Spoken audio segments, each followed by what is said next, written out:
If you say no, you're pushing away this work that so many people want. Right. I'm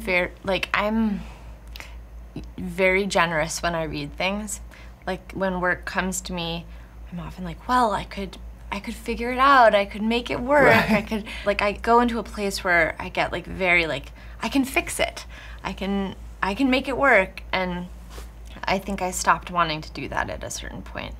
But I also feel, and maybe this goes to what we were talking about before we were on camera, I think in the last 3 years, in my 30s, I suddenly felt like my life had value outside of my work. Oh, really?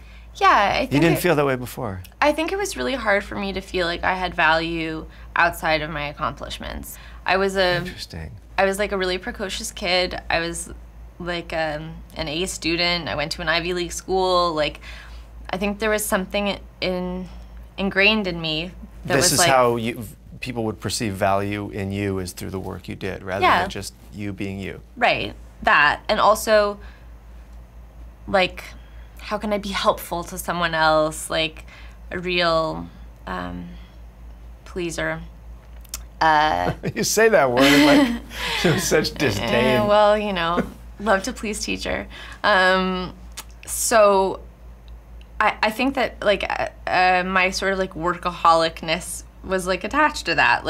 I want to leave something of meaning behind. I want to keep building my quote unquote career. And I don't know, in the last 3 years I was I only get one life, and my experience of it really matters, and my happiness matters, and time with friends is as important as whatever.